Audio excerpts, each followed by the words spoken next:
Glória a Deus. Verso 18 do capítulo 2 diz assim: E disse o Senhor Deus: Não é bom que o homem esteja só. Aqui é o suficiente. E disse o Senhor Deus. O que foi que o Senhor Deus disse? Ele começou dizendo: não é bom. Não é bom. E isso parece até uma incoerência a tudo que ele acabara de fazer. Porque na verdade nós dedicamos aqui um tempo significativo só para poder fazer aquilo que o salmista Davi fez no Salmo de número 136. Quando ele dedicou todo o tempo do Salmo, entre estrofe e refrão, que na verdade parecia tudo ser uma coisa só, tão repetitiva é a mensagem que comunica o Salmo de número 136, em dizer o tempo todo que Deus é bom e que a sua benignidade, em algumas versões, e a sua misericórdia dura para sempre. E aí o jeito que Davi usa para compor isso, a fim de exaltar a bondade e a benignidade de Deus, é falando sobre os seus feitos maravilhosos, deixando claro que tudo que ele faz é bom. Aí ele diz assim: aquele que abriu o mar vermelho, porque é bom e a sua benignidade dura para sempre. Aquele que criou o céu e as estrelas, porque é bom e a sua benignidade dura para sempre. Aquele que fez o firmamento, aquele que fez os animais, aquele que criou tudo que existe e tudo que há. Estou parafraseando a grosso modo só para a gente entender. E ele o tempo todo encerrava dizendo: porque é bom e a sua benignidade dura para sempre. Aquele que esmagou o faraó, seu carro, o cavalo e o cavaleiro, porque Israel merecia? Não, porque é bom e a sua benignidade dura para sempre. O tempo todo os feitos maravilhosos de Deus não estão ligados à razão de quem nós somos, mas à razão de quem Ele é, apesar de quem nós somos. E com isso nós somos muito abençoados por servirmos a esse Deus. E Ele não faz necessariamente porque eu quero, desejo ou preciso. Ele faz porque Ele é. O autor da carta aos Hebreus, ele vai dizer assim: é necessário que todo aquele que se aproxima de Deus creia que Ele existe e que Ele é galardoador daqueles que o buscam. Veja, Ele não faz isso só em razão daqueles que o buscam. Ou seja, não é uma característica termos um Deus abençoador ligado à nossa necessidade. É uma característica do Deus que servimos, Ele ser abençoador. E aí o texto vai rechear o tempo todo, desde Gênesis a Apocalipse, deixando claro para nós que isso se dá em razão de Deus ser bom.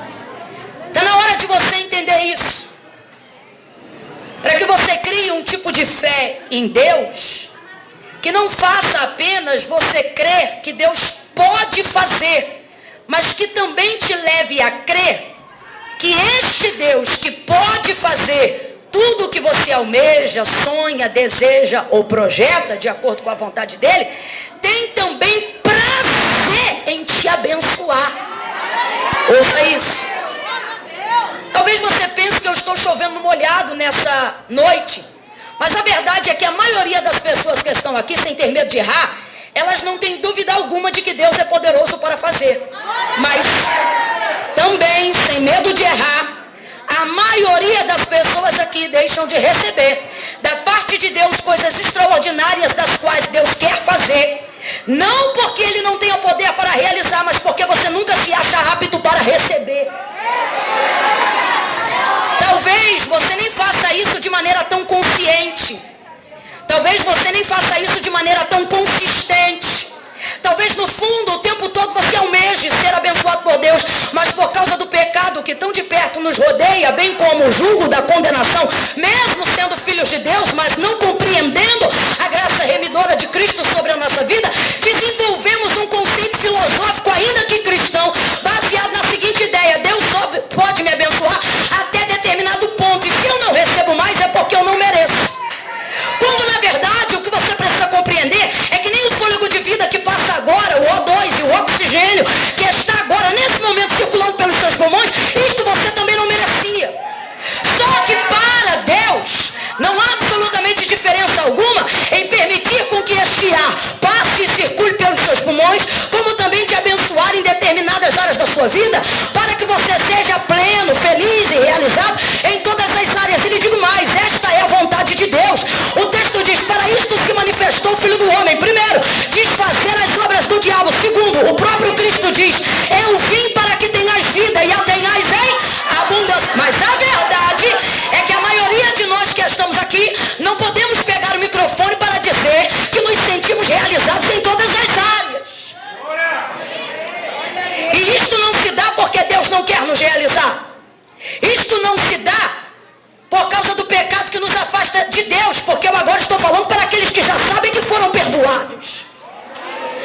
Camila, se isso tudo é fato e é verdade, por que realmente eu não me sinto como tal? E aqui está a grande questão. Porque na maioria das vezes demoramos muitos anos para compreender a manifestação da graça de Jesus na nossa vida. Nós, principalmente os mais antigos aqui, foram regidos por uma mentoria doutrinária que pregava a meritocracia. Tanto é que, se nós olharmos, nós somos a geração do equilíbrio, pelo menos aquela a quem Deus tem a oportunidade de conferir a maior geração equilibrada. E por que não está acontecendo isso, Camila? Porque os que vieram antes de nós, na maioria das vezes, e também não de maneira consciente, mas talvez por força da cultura, da liturgia ou de como aprenderam, desenvolveram a ideia de somente serem servos de Deus. E temos uma geração anterior à nossa que é difícil encontrar gente que tenha tanta mordomia cristã quanto aqueles que vieram antes de nós. Obreiros, obreiras, gente forte, gente valente, gente que não tinha milindre, gente que ouvia coisas às vezes na obra que não ouvia nem em casa, mas no outro dia voltava e servia de novo, porque era firme, constante, falando a grosso modo, seguia no peito e na raça, cujo único objetivo era servir a Jesus. Porém, essa geração vagarosamente não se sentiu tão abraçado quanto deveria. Agora, esta outra geração também tem uma lição. Esta nova que chega agora, que também não é a que eu pertenço, e não é a que a maioria dos que tem 30 anos aqui pertence, é a geração mais teen, a geração mais nova. Eles também têm valores maravilhosos. Eu não estou aqui para meter o pau em gente que nasceu ontem, quando na verdade é resultado de quem nós fomos anteontem. Eles também têm uma característica maravilhosa, da qual nós precisamos aprender. Qual, Camila? Enquanto os antepassados só, na maioria das vezes, souberam apenas ser servos, esses de agora sabem ser filhos como ninguém. O problema é que tanto um quanto o outro, aonde houver exagero, haverá falta. Por incrível que pareça, mas é verdade. Aonde houver exagero, haverá falta de algo. Houve um tempo em que se tinha muita mordomia cristã, porque só éramos mentoriados para sermos servos. Agora, outro tempo, há pouca mordomia cristã e entendimento de obra. Por quê? Porque só aprenderam a ser filhos. E eu não estou dizendo que você só deve ser servo, mas também não estou dizendo que você pode se garantir apenas na ideia de ser filho, acreditando, se eu sou filho, está tudo em casa. Se eles não me entenderam, eu entendo. Porque o princípio de amizade com Cristo, mesmo que seja com os filhos, foi essa aqui, e sereis meus amigos, se fizerdes o que eu peço. Foi isso que ele disse? Sereis meus amigos se conversarem comigo durante todo o dia? Sereis meus amigos se subirem um monte, rodarem e orarem? Sereis meus amigos se entenderem que são meus filhos? Não. Sereis meus amigos se fizerdes o que eu mando. No início da caminhada dos discípulos com Jesus, vamos observar o modelo de mentoria de Cristo, o modelo de discipulado de Cristo. No início, Jesus está construindo neles um caráter de servo, para que eles entendessem que no reino de Deus maior é o que? Do que aquele que é? Houve forte discussão na última ceia que o Senhor participou. E a discussão era porque Jesus se ausentaria e eles queriam saber dentre eles qual deles seria o maior. Então Jesus disse: olha, estando entre vós a autoridade sou eu, todavia coloquei a toalha na cintura, enchi a bacia e lavei os vossos pés. Ele está dizendo: no meu reino tem lugar para ser maior, sim. Porém, este lugar não é para quem disputa a cadeira, é para quem disputa serviço. Esse lugar é Este lugar é para quem se ocupa da mordomia cristã. Vai ouvindo isso aí. Então, no início da caminhada, o Senhor prepara eles para serem servos, mas isso é no início. E você não pode ficar só no início. Uma vida abundante é uma vida completa. Quando você vai ao sepultamento de uma criança, você chora terrivelmente. Sabe por quê? Você percebe que ali não havia vida o suficiente. Lhe foi ceifada muito curta. A mesma coisa a gente sente quando vai no sepultamento de um jovem. Não que nós não choremos pelos anciãos, mas quando a gente vai sepultar um crente que viveu uma vida diante do Senhor, há duas coisas. Primeiro, a esperança do porvir. E segunda, saber que alguém viveu o que Paulo disse, gastou e se deixou gastar na obra de Deus. Mas no geral, o que nós vemos quando vamos a sepultamentos de gente mais nova, é uma tristeza muito grande, porque a gente percebe que a vida foi ceifada antes de haver crescimento, antes de haver construção, antes de haver maturidade. Isso arrebenta com a gente por dentro, sim ou não? Sim. Só que isso está acontecendo quase que diariamente na vida cristã. As pessoas estão sentenciando um entendimento raso acerca do Evangelho só porque conheceram a Cristo. Aí eu disse isso recentemente, escrevendo um conteúdo digital, e eu falei, o negócio é que apresentam Jesus pra gente, o caminho, e depois de conhecer Ele, a gente se assenta à beira, de vez de percorrê-lo, de vez de fazer a trajetória. Então veja bem, no início da mentoria de Cristo para com os seus discípulos, Ele ensina eles sim a serem servos. Porque uma vida cristã que não carrega serviço, uma vida cristã que não carrega mordomia, a gratidão que diz ter não é sincera. O amor que diz ter não é sincero. Há uma filosofia que é dita entre alguns e eu acho ela maravilhosa. É um jargão popular que diz assim: uns falam de amor, outros amam. O que nós entendemos com isso? Tem pessoas que são muito bem na retórica do falar e do explicar, mas não tem autoridade no fazer. A mesma coisa é a vida cristã. Gente assim Jesus chamava de fariseu. Ouça isso, ouça isso. Então ele começa ensinando eles a serem servos. Isso é a base de quem de verdade sabe que foi perdoado. Não é meritocracia, não é vou fazer para ter, não, vou fazer em reconhecimento do que já recebi. Vou fazer para expressar a gratidão do que tenho.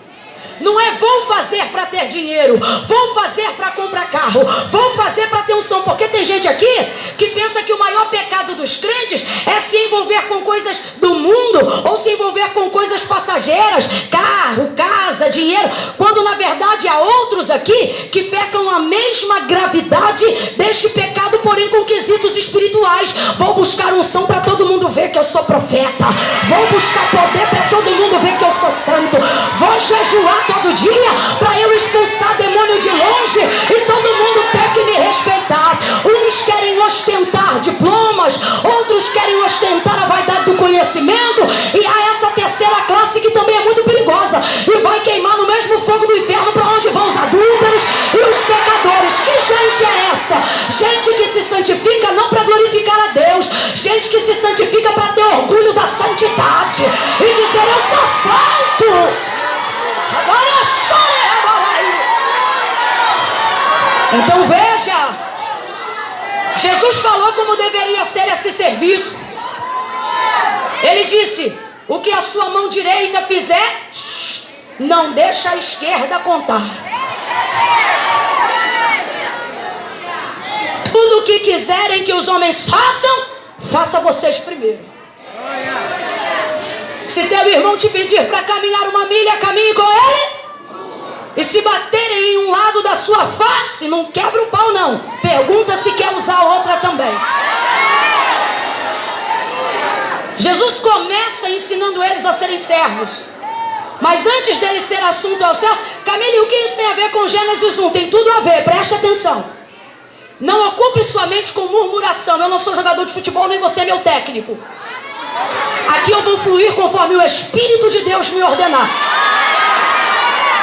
Eu volto e já chego aqui, porque sei quem está me conduzindo. Tem gente, irmão, que tem tanto de Deus para receber, e vem até com sede sincera de beber da água que Jesus quer derramar, mas não consegue, porque enquanto alguém prega, ele acha que isso é um espetáculo e está na mente dizendo: vai por ali, vem por aqui, pega assim, fala, ia lá, cadê a exegese? E a omelete? Como, irmão? Você quer ver futebol? Vai para casa, bota no Sport TV. Aqui quem flui é o Espírito Santo de Deus. Eu não sou jogadora de futebol e nem você é meu técnico. Então no início, Jesus realmente vai passar para eles ensinos ligados ao serviço e vai ensinar que isso precisa ser feito com a motivação correta. Quem ainda me ouve, diga amém. Amém. Só que depois de um tempo já caminhando com ele, 3 anos e meio, quantos anos? 3 anos e meio. 3 anos e meio é quase o período de uma faculdade que dura 4, né? Só que obviamente Jesus é um intensivão, o supletivo do céu, né? Para ele 3 anos e meio é o suficiente. E aí em 3 anos e meio, depois de um tempo de caminhada, antes da sua crucificação e assunção aos céus, Atos dos Apóstolos, capítulo de número 1, aí você vai ver Jesus olhando para eles e dizendo assim: olha, antes de subir, agora, ele não diz de cara, ele diz agora, advérbio de tempo, agora, classificação temporária, agora. E por que agora? Porque não podia dizer antes, mas agora posso dizer. Agora, depois de 3 anos e meio, sentando junto, comendo junto, aprendendo. Agora, depois de um tempo, lavando o pé, lavando a mão, comendo, multiplicando, fazendo cruzada. Agora, depois de eu ensinar a vocês como é que se serve, qual é a motivação de serviço do meu reino, por que se prega, por que ganha almas, por que convence ao arrependimento. Agora, depois de lavarem os pés, servirem a ceia. Agora, depois de compreenderem sobre comunhão, identidade. Agora, depois de estabelecerem princípio de honra. Agora, depois de expressarem gratidão. Agora, depois de entenderem que eu sou filho do Deus vivo. Aí ele diz: agora já não vos chamo. Se já não vos chamo, é porque não são mais só isso, mas já foram. Só que agora não são só isso. O que? Servos. Ele vai dizer: agora vocês são além disso. Olhe para quem está ao seu lado e diga: Deus está investindo pesado para você subir de nível. Diga para essa pessoa: então na hora de subir, sobe. Na hora de subir, suba. Viva a altura do chamado que Deus te entregou. Olha o que ele diz: agora já não vos chamo mais servos. Não que eles não sejam mais servos, mas é porque eles agora compreenderam a intenção do propósito. E servo é para iniciante. Aí ele diz, e aí a gente entende por que isso diz muito respeito à geração que veio antes de nós, porque eles são de fato desbravadores, que abriram para nós um caminho mais excelente. Quantas gerações antes de nós não pegavam o microfone em praças públicas, ou muitas vezes o megafone, porque não tinha microfone, para ministrar sobre nós uma unção profética, uma palavra de promessa dizendo: seus filhos serão melhores do que vocês. Quantos pregadores, quantos profetas não liberaram palavras sobre nós dizendo: eles vão chegar em lugares que nós não chegamos, porque nós estamos aqui preparando isto.